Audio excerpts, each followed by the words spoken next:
인사합시다. 예수님의 이름으로 사랑하고 축복합니다.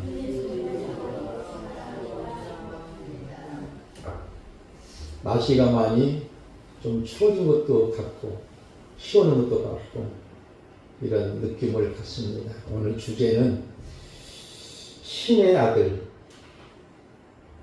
이런 주제입니다. 생뚱맞는 주제 같지요. 신의 아들이 됩니까?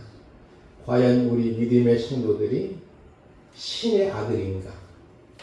곰곰이 우리가 생각해 보면서 이 답이 맞을 것이면 우리가 아멘으로 화답할 수 있는 복된 시간이 되는 줄 믿습니다. 우리는 분명코 하나님의 자녀입니다.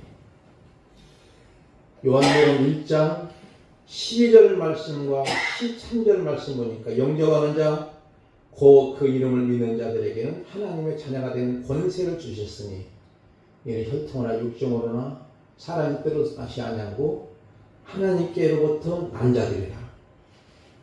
하나님께로부터 난 자들이기에 하나님의 자녀가 되는 권세를 주셨다는 것은 특권이지요.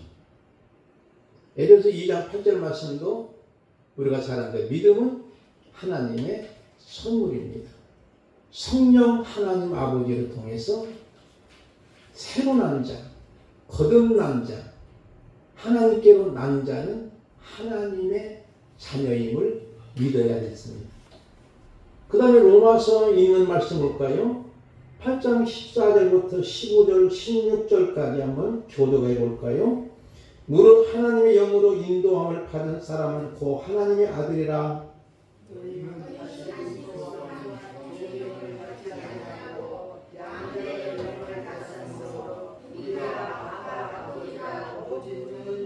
다 같이 시작. 성령이 친히 우리의 영과 더불어 우리가 하나님의 자녀인 것을 증언하시나니. 성령님이 친히 우리의 영과 더불어 우리가 하나님의 자녀인 것을 증언하신다 그랬죠. 그런 면에서 우리는 예수님 말씀하신 것처럼 30절 보니까 나와 아버지는 하나이니라 하신대 그랬지요. 우리도 어떤 면에서는 예수님을 영접하고 나면 하나님과 나와의 한해된 관계가 필요한 줄 믿습니다. 나는 포도나무요 너희는 가지니. 가지가 포도나무에 붙어 있으면 자연스럽게 본성적으로 열매를 맺어가게 되지. 마찬가지로 하나예요. 야, 포도나무 가지는 가지고 나무는 나무고 그게 아니에요. 그냥 포도나무예요. 마찬가지로 우리도 하나님의 자녀로 신의 아들로서 나갈 때 하나님과 하나인 것을 믿으시기 바랍니다. 예수님은 신성을 의미하고 또 성자 하나님이심을 의미합니다. 그러므로 참 사람으로 오신 거예요. 그래서 예수님은 인성과 신성이 있으시 사람의 몸으로 오셔서 인류의 모든 억만 가지 죄를 담당하시기 위해서 이 땅에 오신 거예요. 내가 온 것은 성경을 받으러 온 것이 아니요 도리어 섬기려고 많은 사람의 대속물로 주려 함이라고 말씀하십니다. 그러므로 우리는 이 상황에서 유대인들이 예수님을 돌로 치려고 하는 거예요. 31절부터 유대인들이 다시 돌을 들어 치려 하거늘. 다시라는 말을 들어보면 예수님을 치려고 하는 것은 돌로 치려고 하는 것은 한두 번이 아닌 것 같아요. 여러 번 한 것 같다는 그런 것이죠. 이 말씀에서 유대인들이 생명해줘 예수님을 돌로 치려 하면 두 번째 또는 세 번째 또는 네 번째 여러 번 예수님을 돌로 치려했던 그런 나쁜 마음을 가졌던 거죠. 그러므로 첫 번째 성경에 기록된 것은 요한복음 8장 59절 보니까 그들이 돌을 들어 치려고 예수께서 숨어 성전에 나가시니라 그랬지요. 유대인들이 감정적으로 돌을 들은 것이 아니에요. 감정이 아니라 신성모독이라 또는 안식일을 범했다는 거예요. 아까 30절 말씀처럼 자기와 하나님을 하나다 하므로 율법은 분명코 하나님의 이름을 모독하면 돌로 치라는 것이거든요. 자, 유대인들이 돌로 예수님을 치려할 때 예수님의 답변이 뭘까요? 32절로 할까요? 우리 김명신 목사님 한번 읽어주실까요? 예수께서 대답하시되 내가 아버지로 말미암아 여러 가지 선한 일로 너희에게 보였거늘 그 중에 어떤 일로 나를 돌로 치려 하느냐. 아멘. 아버지로부터 말미암아 내가 여러 가지 선한 일을 했는데 어째서 너희들이 나를 돌로 치려 하느냐? 예수님의 질문이지. 그러면 예수님이 하나님 아버지로부터 말미암아 선한 일을 행하시는 것이 뭘까요? 요한복음 5장에 보니까 안식일 날에 무려 38년 동안 고생했던 병자를 치료하시는 내용이 나오는데 베데스다 연못가에 많은 환자들이 모입니다. 왜 모이냐면은 그 연못이 천사가 내려와서 물을 통하길 때 제일 먼저 들어가는 사람은 낫는다는 전설이 있었어요. 사실 어떻게 보면은 제일 먼저 들어갈 사람은 정상적인 사람이지 환자가 누워있는데 들어갈 수 없는 거잖아요. 어떻게 보면 아이러니하면서도 잘못된 전설이라고 볼 수 있지. 역시 38년 병자도 얼마나 고생 많이 했을까요? 38년이 무려 인생 거의 다 살은 거예요. 인생 거의 다 살은 만큼 병치료를 통해서 있는 거 없는 거 다 없이 했을 겁니다. 이제는 지푸라기 하나라도 잡고 싶은 마음으로 그거 전 거죠. 근데 예수님을 만난 거예요. 예수님을 보시고 내 차를 들고 일어나 걸어가라 했지. 38년 동안 한 번도 제대로 걸어보지 못한 이 사람이 일어나 차를 들고 메고 집으로 가게 되는 거지요. 그런데 그날이 안식일입니다. 유대인들은 안식일을 생명같이 여기는 거예요. 그래서 안식일을 범했다고 해서 예수님을 또 죽이려고 하는 거예요. 안식일 범하는 것도 역시 하나님을 못 오가는 것과 같이 예수님을 죽이려고 하는 상황입니다. 그 다음에 요한복음 9장에 보면 이런 내용이 나오지요. 날 때부터 한 번도 세상 구경을 하지 못했던 맹인이 주님을 만나게 되지요. 주님이 내가 낫고자 하느냐? 말도 안 되는 말이지만 낫고 싶은 마음은 얼마나 간절하겠어요. 그리고 예수님이 침을 뱉어 땅에 침을 뱉고 그 흙을 이겨서 그 사람에게 눈에 바르는 거. 그리고 와서 실로암 목가에 가서 씻으라니 씻고 나오니까 밝은 눈으로 오게 되는 사건이 기록됩니다. 근데 그날도 역시 안식일이. 지난번에 말씀드렸지만 이 내용은 뭐냐면 예수님의 창조 사역을 의미하고 있습니다. 하나님이 사람을 만들었을 때 제일 먼저 썼던 요소가 흙이잖아요. 흙을 빚어서 생기를 불어넣으니 생명이 된지라 한 것처럼 예수님도 역시 흙으로 이 날 때부터 한 번도 세상 구경을 하지 못했던 이 사람에게 눈을 발라서 실로 목가의 씻임을 통해서 밝은 눈이 보였던 것은 재창조 역사를 의미하고 있는 거죠. 이렇게 선한 일, 복된 일, 정말 놀라운 기적의 일을 하셨는데도 이 유대인들은 안식일을 범하고 예수님이 신성모독했다. 그래서 돌로 치려가는 그런 모습을 보는 거예요. 33절 말씀을 한번 볼까요? 똑같은 내용인데 우리 김학선 원사님 조금 읽어주실까요? 유대인들이 대답하되 선한 일로 말미암아 우리가 너를 돌로 치려 하는 것이 아니라 신상모독으로 이남이니 내가 사람이 되어 자칭 하민이라. 아멘. 감사합니다. 신성모독이라. 네가 자칭 하나님이라. 예수님은 하나님이시잖아요. 그런데도 그들은 신성모독이라 해서 예수님을 죽이려고 합니다. 이같이 종교가 잘못되게 신임화되면 무섭습니다. 종교의 차가운 껍데기로만 붙들고 생명의 회복과 어둠에서 빛을 찾게 되고 있는 관심 없는 거예요. 오늘날도 잘못된 이단에 빠져 심화되면 괴물 신앙이 됩니다. 정치적으로 기독교가 세력화해서 국가를 물리적인 힘으로 정하게 한다면 나라를 망치는 거예요. 저는 개인적으로 언제나 말씀드리지만은 아무 당에도 속해 있지 않습니다. 있다면은 예배당 아니면 천당이지. 십자가 정신은 세력교인가요? 아닙니다. 낮아지는 거예요.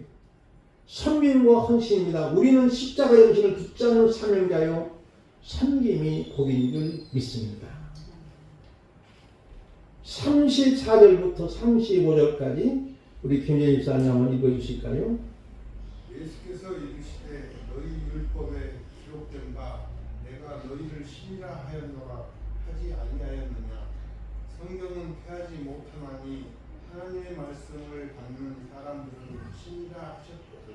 아멘. 예수님은 논쟁을 피하지 않고 불을 붙이는 거예요. 그리고 율법을 인용하시죠. 뭐라고 인용하냐면은 성경은 폐하지 못하나니 하면서 율법이 기록된 바 내가 너희를 신이라 하였노라 하지 아니하였느냐. 성경 말씀은 폐할 수 없나니 하나님의 말씀을 받은 사람들은 신이라 하였거늘 그랬지요. 신적인 존재라는 거예요. 이 원문을 보니까 시편 82편 1절만 보겠습니다. 하나님은 신들의 모임 가운데 서시며 하나님은 그들 가운데서 재판하시느니라 하는 말씀 속에서 여기서 하나님의 신들은 그 말씀을 받는 재판관들, 유대인들은 하나님의 말씀을 받은 자들을 신의 아들이라고 지칭합니다. 그러므로 신의 아들이라는 말은 과연 무엇일까? 존재론적으로 신이 된다는 것은 아니에요. 하나님의 말씀과 사명을 가진 진정한 인간의 자리로 돌아가는 거예요. 진정한 인간, 참된 인간으로 돌아가는 거예요. 진정한 인간의 원형은 하나님의 형상을 회복하는 거예요. 그래서 신의 아들이라는 참된 인간으로 돌아가는 거예요. 하나님의 형상은 겉모습이 아니라 하나님의 성품을 의미하는데 창세기 1장 27절과 28절 말씀을 우리 차인승 목사님 한번 읽어주실까요? 하나님이 자기 형상 곧 하나님의 형상대로 사람을 창조하시되 남자와 여자를 창조하시고 하나님이 그들에게 복을 주시며 하나님이 그들에게 이르시되 생육하고 번성하여 땅에 충만하라. 땅을 정복하라. 바다의 물고기와 하늘의 새와 땅에 움직이는 모든 생물을 다스리라 하시니라. 아멘. 하나님이 사람을 창조할 때 하나님의 형상대로 하나님의 겉모습으로라는 말이 아니고 하나님의 성품대로 창조하실 거예요. 그리고 나서 5대 명령을 하시지 않습니까? 생육하고 번성하고 땅에 충만하고 땅을 정복하고 다스리라. 이런 은혜를 베푸는 거예요. 이런 명령을 하십니다. 이게 바로 하나님의 성품을 가진 자의 삶을 의미하지요. 그러므로 진정 참된 인간이 되는 것이 하나님의 아들 또는 하나님의 자녀, 신의 아들이라고 지칭을 받는 것이 존재론적인 신이 아니라는 거예요. 종교가 잘못되면 심화되면 이같이 생명을 살리는 일, 어둠에서 빛을 보게 하는 자를 율법을 어겼다고 돌을 던지는 거예요. 탈인간한 괴물신앙이며 경건도 아니고 신의 아들이란 참된 인간이 되는 거예요.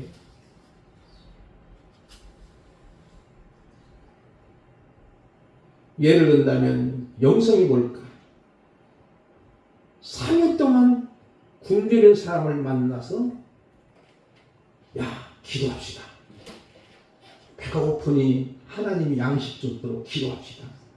기도를 해야 될 거야? 아니면 먼저 기도는 조금 있다 하더라도 따뜻한 국밥이라도 한 그릇 사주고 나서 기도하는 것이 옳을까요? 말할 것도 없지 따뜻한 국밥을 사주는 것이 우선순위예요. 그런데도 많은 사람들은 야, 내가 믿음이 좋다면서 기도합시다. 괴물신앙은 잘못된 거예요. 잘못된 종교가 심화되면은 이렇게 되는 거예요. 그러므로 우리는 중요한 것이 뭐냐면 탈인간은 잘못된 거예요. 하나님의 사람으로서의 참된 인간은 하나님의 형상을 회복하는 것인 줄 믿으시기 바랍니다. 베드로후서 1장 4절부터 7절까지 한번 교독해 봅시다. 신의 성품을 참여한 자는 어떻게 하는지 제가 4절 먼저 보면 이로써 그 보배롭고 지극히 큰 약속을 우리에게 주사 이 약속으로 말미암아 우리가 정욕 때문에 세상에서 썩어질 것을 피하여 신성한 성품에 참여하는 자가 되게 하려 하셨느니라.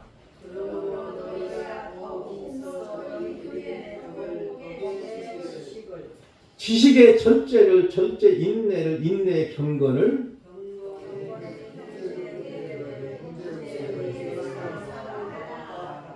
여러분이 믿음이 있으면 덕이 있어야 돼요. 덕이 있으면 지식이 필요한 하나님을 아는 지식입니다. 또 지식에 내가 많이 안다고 뽐내는 것이 아니고 절제가 필요해요. 또 절제를 하려면 인내도 필요하고 인내가 있으면 경건이 있고 경건의 형제우애들 형제우애의 가장 중요한 것은 사랑을 더하는 것. 이게 바로 참된 인간화의 모습이고 신의 성품을 가진 자의 보배로운 믿음의 삶을 의미하고 있습니다. 신의 아들은 하나님의 말씀을 맡은 자입니다. 내가 살아가는 이 일 끝에 생명이 회복되고 하나님의 스토리가 공유되어야 됩니다. 아무리 화려하게 살아가도 생명의 회복이 없다면 무의미합니다. 잊어버린 하나님의 형상을 회복하면 하나님의 자녀답게 살아가면 그 신의 아들을 할 수 있는 거지요. 아까도 말씀드렸지만 영접하는 자, 그 이름을 믿는 자들에게는 하나님의 자녀가 되는 권세를 주셨으니 이런 혈통으로나 육종으로 사람의 뜻으로 나지 아니하고 하나님께로부터 난 자들이니라. 하나님께로 난 자인 줄 믿으시기 바랍니다. 그러면 우리가 하나님께로 난 자로서 하나님의 자녀의 특권이 뭘까요? 인쇄문에는 없습니다. 제가 설명드리겠습니다. 누가복음 18장에 보면은 하나님도 두려워하지 않고 사람을 무시하는 불의한 재판관이 있는데 재판을 엉터리로 하는 거예요. 지 멋대로 하는 거고 그런 재판관에게 향해서 한 과부가 원한의 문제를 놓고 찾아가서 내 원한을 풀어주소서 그러는 거예요. 다른 때는 돈을 받든지 아니면 뇌물을 받든지 해가지고 풀어주든지 말든지 하는데 이 억울한 과부의 그 원한의 문제를 풀어주는데 번거롭게 한다는 말이다. 이 번거롭게 한다는 말은 귀찮게 한다는 뜻이 아니고 아픈 대로 꼭꼭 찌르고 있는 거예요. 그러니까 이 재판관이 부끄러워하는 거예요. 그래서 결국은 그 원한의 문제를 들어주는 거예요. 그러면서 하물며 밤낮 부르짖는 택하신 백성들의 원한을 풀어주시 않겠느냐, 오래 참으시겠느냐고 말씀하는 거예요. 여러분, 우리는 하나님의 자녀입니다.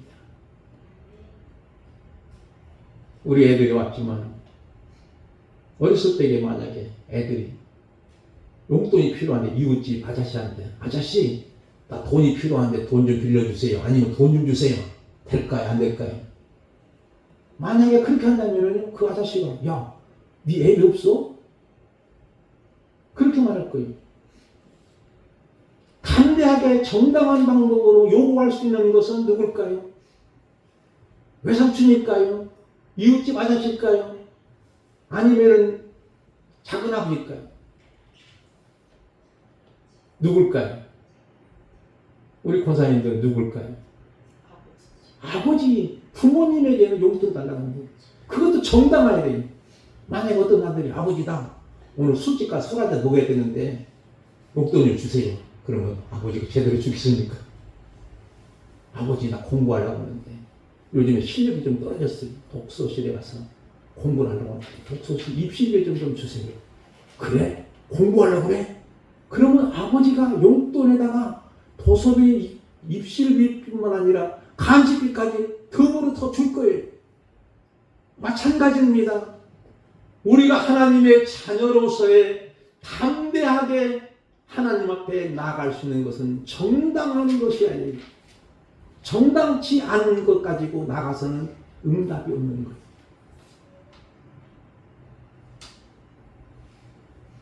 예를 든다면 우리가 하나님과 나와의 관계 형성이 돼야 되죠. 나는 하나님의 자녀요. 하나님은 나의 아버지예요. 그러므로 여러분이 혹시 기도할 때 기도의 말이 터지지 않을 때는 아버지 한마디만 해도 아버지는 우리의 형편과 처지를 들으실 줄 믿습니다. 어떤 분은 기도합시다. 그러면 할 말이 없어요. 말이 안 나오네요. 물론 그럴 수도 있지요. 어린아이가 말을 제대로 해서 엄마 나 배고프니까 젖 좀 줘. 나 배고프니까 간식 좀 줘. 그렇게 할 수 있겠어요? 갓난아기가? 그냥 울면 되는 거예요. 울면 되는 것처럼 하나님 아버지만 찾아도 하나님은 내 형편과 처지를 다 알고 계신 거예요. 그러므로 나와 하나님 관계가 아버지와 아들의 관계가 형성되면 담대하게 나아가 기도할 줄 믿습니다. 여러분 그런 관계를 맺었습니까? 하나님은 저 멀리 계시고 지극히 높은 곳에 계시고 나는 낮고 천한 곳에 있으니 하나님은 너무나 멀어졌어요. 아니, 하나님은 내 아버지십니다. 나는 하나님의 자녀인 줄 믿으시기 바랍니다. 요한일서 보니까 5장 14절 보니까 그를 향하여 우리가 가진 바 담대한 것이 이것이니 그의 뜻대로 무엇을 구하면 들으심이라. 우리가 무엇이든지 구하는 바를 들으시는 줄을 안지 우리가 그에게 구한 모든 것을 얻은 줄 또한 아느니라. 담대함이 이것이냐? 그의 뜻대로 무엇이든지 구하면 들으심이고 그것을 하나님은 아신다는 거예요. 그럼 우리는 하나님의 자녀된 관계를 언제나 갖는 거예요. 우리는 자부심이죠. 나는 누가 뭐래도 하나님의 자녀야. 천국 백성이야. 하나님 나라 시민권을 가진 자야. 이런 자긍심이 있기를 바랍니다. 요한계시록에 보면 이런 말씀 나오죠. 그 두루마리를 추하심에 내 생물과 이시적 장로들이 그 어린 양 앞에 엎드려 각각 검은과 향이 가득한 금대접을 가졌으니 이 향은 성도들의 기도들이라. 성도들의 기도를 향으로 피해서 향이 올라가듯 우리의 기도가 하면 할수록 하늘로 올라가는 줄 믿으시기 바랍니다. 어떤 집사님이 국내에서 직장 생활을 잘했는데 물론 많은 어려움도 있었고 스트레스도 있었고 신앙생활을 너무 잘한 거예요. 근데 미국에 가면 괜찮겠다. 가족들이 회의를 해서 미국으로 이민을 간 거예요. 그래도 어느 정도 영어도 잘 되고 그러니까 내가 미국 가서 장사하겠다. 그래서 미국에 가서 있는 거 없는 거 털어가지고 미국의 소도시에 가서 조그마한 마트를 시작했는데 소통이 잘 안 되는 거예요. 자기 나름대로는 영어를 너무너무 잘하니까 사람들하고 소통이 잘 될 줄 알았는데 소통이 안 되는 거예요. 그냥 말이 잘 안 통하는 거예요. 너무나 힘든 상황인데도 또 그 지역에는 유색인들이 많아요. 그러니까 유색인들이 와서 물건 사는 척 하면서도 물건을 훔치는 거예요. 이제 CCTV가 있으니까 다 보이지 않습니까? 훔치는 거예요. 그래서 훔쳤다고 내놓으라고 하면 오히려 그 사람들이 완력을 써서 폭력을 쓰려고 하는 거예요. 그냥 무서워서 할 수도 없는 것이. 왜냐하면 잘못되다가는 큰 사고 날 뿐만 그런 안타까운 모습에서 그냥 둔 거예요. 그래서 하나님 앞에 매달리고 막 기도하는 거예요. 하나님, 내가 지금 잘 살려서 미국 왔는데 어찌하면 되겠습니까? 하나님께서 응답을 주셨는데 갑자기 생각나는 것이 있었어요. 야, 그 가게 안에다가 CCM 곡을 틀어줘라. 복음송이에요. 쉽게 우리나라 말로 복음송을 틀어주라고. 그래서 24시간 그냥 가게 오픈하면 닫을 때까지 계속적으로 CCM을 틀어줍니다. 물론 영어로 된 거죠. 그치? 그래서 사람들이 물건을 사면서 듣던지 아니 듣던지 그런 거지. 한 달 정도 지났는데 어떤 흑인이 배가 많이 아프다고 기도 좀 부탁하더라는 거예요. 기도가. 그러니까 기도해 주는 거예요. 그리고 기도하고 나니까 배가 어느 정도 완화가 되는 거예요. 막 배가 터질 아픈 배가 이제 완화가 되고, 그로부터 이제 그 가게가 점점점 선교의 터전이 되는 모습이고, 이제 도벽하는 사람들이 점점점 사라지게 되고 정상적으로 운영이 되고 있다고 하는 이야기가 실제 실화입니다. 이게 바로 하나님의 자녀의 특권이죠. 만약 하나님의 자녀가 아니면 정말 억울했을 때, 야, 세상에 내가 물건 팔려고 했지, 물건을 다 주려고 한 것이 아니잖아요. 도둑 맞으려고 한 것이 아니야. 그러나 하나님 앞에 기도할 때 하나님이 그 기도를 들으신 줄 믿습니다. 하나님과 나와의 관계는 나와 아버지의 관계, 아버지와 자녀의 관계만 형성되면 문제는 해결되는 거지. 이런 은혜가 저와 여러분에게 있어지시기를 주님의 이름으로 축복을 드리며 우리 찬송가 361장 부르겠습니다.